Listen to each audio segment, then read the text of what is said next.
टुनटुनी चिड़िया का पति कालू कौवा बहुत ही शराब पीता था। वो शराब की नशे में अपनी पत्नी टुनटुनी को रोजाना मारता पीटता था। एक दिन कालू कौवा अपनी पत्नी टुनटुनी से कहता है, अरे ओ टुनटुनी, मुझे कल पैसे चाहिए, पैसे। मैं 3 दिनों से शराब नहीं पिया हूँ, मुझे बहुत ही बेचैनी हो रही है। कल तुम मुझे कहीं से भी पैसे देगी। लेकिन कालू जी, मेरे पास पैसे कहाँ हैं? आपको तो पता है ना कि हमारे 2 बच्चे हैं। उनको खाने पीने का इंतज़ाम में ही हमारे सारे पैसे खर्च हो जाते हैं। मेरे पे पैसे नहीं हैं कालू जी। और कालू जी, आप शराब मत पिया कीजिए। अरे करमजली, तुम अपना मुंह बंद रख और मुझे ज़्यादा भाषण मत दे।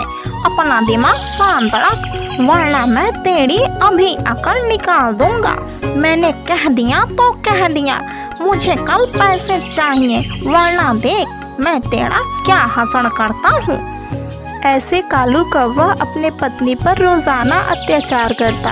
अगली सुबह हो जाती है। सुबह होते ही टुनटुनी के घर पे एक बबली नाम की चिड़िया आती है, जो कहती है, अरे टुनटुनी, मैंने सुना है कि तेरा पति बहुत शराब पीता है और तुझे रोजाना मारता पीटता भी है। लेकिन टुनटुनी, ऐसे कब तक चलता रहेगा? मेरी बात मानो तो तुम यहाँ से किसी दूसरे जंगल चली जाओ। अरे हाँ काकी, आप बिल्कुल सही कह रहे हो।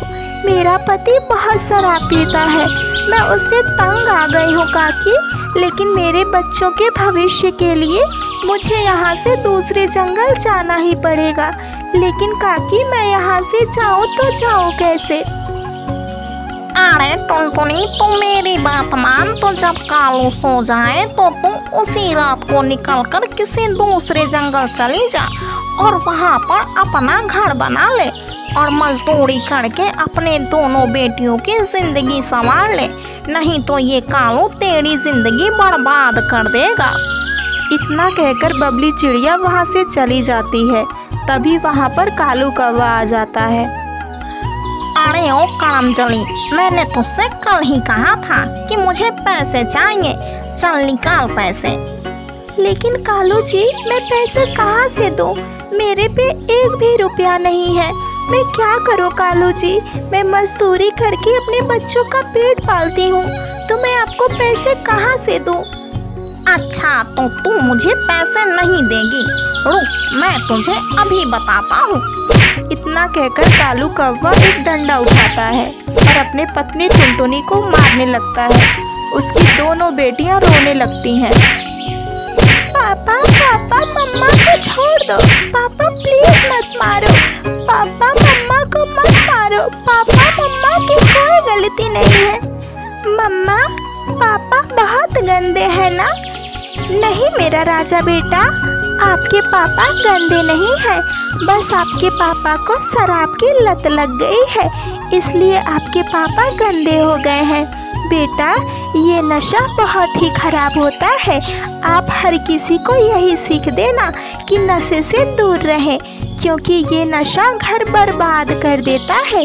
लेकिन बच्चों, आप दोनों बिल्कुल मत घबराओ। हम किसी दूसरे जंगल चलेंगे और वहाँ पर अपना दूसरा घर बनाएंगे। बेटा, फिर आप लोग वहाँ पर अच्छे से पढ़ाई करना और बड़े अफसर बन जाना। फिर देखना, आपके पापा भी ठीक हो जाएंगे और हम भी हंसी खुशी की जिंदगी जिएंगे।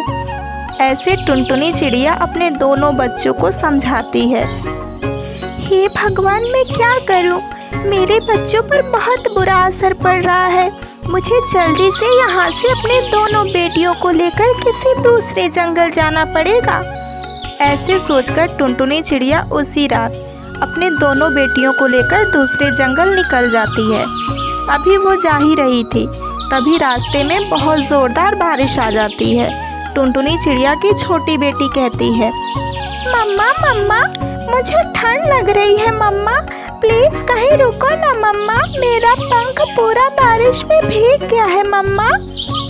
अरे बेटा रुको, मैं किसी पंछी से मदद मांगती हूँ।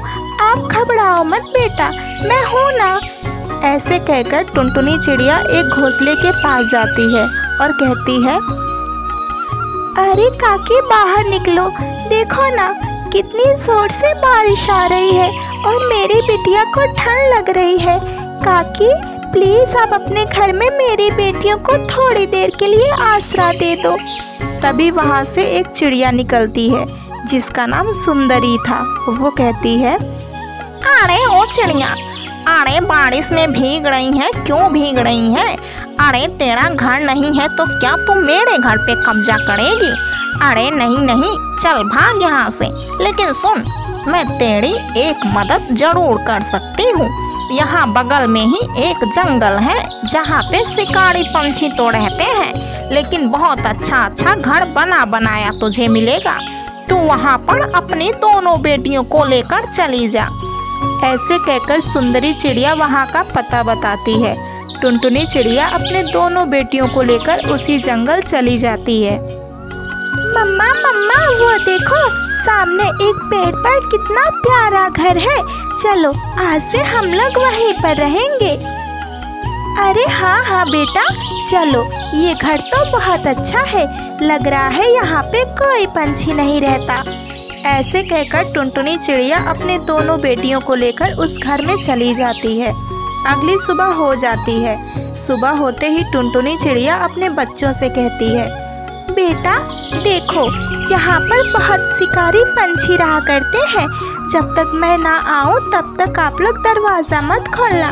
जब मैं कहूँ अरे मेरी रानी बिटिया दरवाज़ा खोलो, तब आप लोग दरवाज़ा खोलना।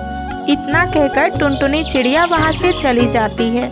टुनटुनी की सारी बातें बगल में बैठा एक शिकारी पंछी सुन रहा था। वो कहता है, अरे वाह, मुझे तो आज खाने को मिलेगा, शिकार मेरे पास है। इतना कहकर शिकारी पंछी टुनटुनी के घर के पास जाता है और कहता है, अरे रानी बिटिया दरवाजा खोलो, दरवाजा खोलो। दीदी दीदी ये देखो, लग रहा है मम्मा आ गई, अब आप जल्दी से दरवाजा खोलो, जरूर मम्मा हमारे लिए भोजन लेकर आई होगी। बच्चे जैसे ही दरवाज़ा खोलते हैं, शिकारी पंछी उन पर हमला कर देता है। तभी वहाँ पर टुनटुनी चिड़िया भी आ जाती है और वो शिकारी से लड़ जाती है। लड़ाई की वजह से टुनटुनी को बहुत ज़्यादा चोट आ जाता है, लेकिन शिकारी पंछी भी वहीं पर मर जाता है। फिर टुनटुनी चिड़िया अपने दोनों बच्चों से कहती है, बेटा ये देखो मेरे पंखों में बहुत चोट आई है, बेटा अब मैं ज़्यादा देर तक जिंदा नहीं रह पाऊंगी, आप दोनों अपना ख्याल रखना। इतना कहकर टुनटुनी चिड़िया की मृत्यु हो जाती है। मम्मा मुझे छोड़ के आप कहाँ चली गई मम्मा, अब हम कैसे रहेंगे मम्मा? तभी टुनटुनी चिड़िया की बड़ी बेटी हिम्मत रखते हुए कहती है, अरे छोटी तुम मत रो, मैं हूँ ना, मैं तेरा ख्याल आज से रखूंगी, तू बिल्कुल परेशान मत हो। कल से मैं मजदूरी का काम करूंगी और तुझे अच्छे अच्छे भोजन ला कर दूंगी। फिर रानी चिड़िया ऐसे ही करती है, मजदूरी का काम करती और उससे जो भी पैसे मिलते, दोनों बहनें खुशी खुशी अपना ज़िंदगी जीने लगती हैं।